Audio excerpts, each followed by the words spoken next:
Video শিরোনাম ইরানের সর্বোচ্চ নেতা আলী খামেনির জীবন কাহিনী। মধ্যপ্রাচ্যের রাজনীতিতে সবচেয়ে প্রভাবশালী ব্যক্তিদের একজন তিনি।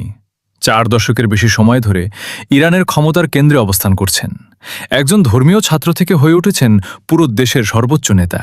আজকের প্রতিবেদনে থাকছে ইরানের সর্বোচ্চ নেতা আলী খামেনেইয়ের জীবন কাহিনী। শুরু 1939 সালের 19 এপ্রিল ইরানের পবিত্র শহর মাশহাদে জন্মগ্রহণ করেন আলী খামেনি। তার পরিবার ছিল ধর্মীয় শিক্ষায় সমৃদ্ধ। ছোটবেলা থেকে ইসলামের শিক্ষা ও ধর্মীয় দর্শনের প্রতি তার আগ্রহ ছিল প্রবল।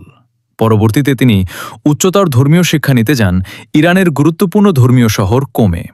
সেখানে তিনি শিয়া ইসলামের বিভিন্ন শাস্ত্র অধ্যয়ন করেন এবং ধীরে ধীরে রাজনীতি ও বিপ্লবী আন্দোলনের সঙ্গে জড়িয়ে পড়েন।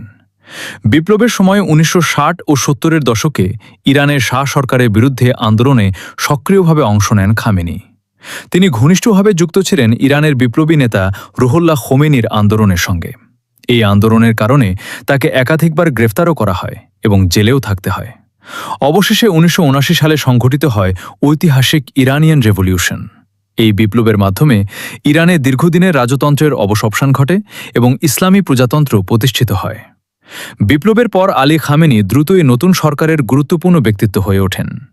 প্রেসিডেন্ট থেকে সর্বোচ্চ নেতা 1981 সালে আলী খামেনি ইরানের প্রেসিডেন্ট নির্বাচিত হন। তিনি টানা 2 মেয়াদে 1989 সাল পর্যন্ত এই দায়িত্ব পালন করেন। এই সময় ইরান ইরাক যুদ্ধের কঠিন সময় পার করছিল দেশটি। 1989 সালে ইরানের সর্বোচ্চ নেতা রুহুল্লাহ খোমেনির মৃত্যু হলে দেশটির বিশেষজ্ঞ পরিষদ আলী খামেনিকে নতুন সর্বোচ্চ নেতা হিসেবে নির্বাচন করে। এরপর থেকেই তিনি ইরানের সর্বোচ্চ রাজনৈতিক ও ধর্মীয় ক্ষমতার অধিকারী।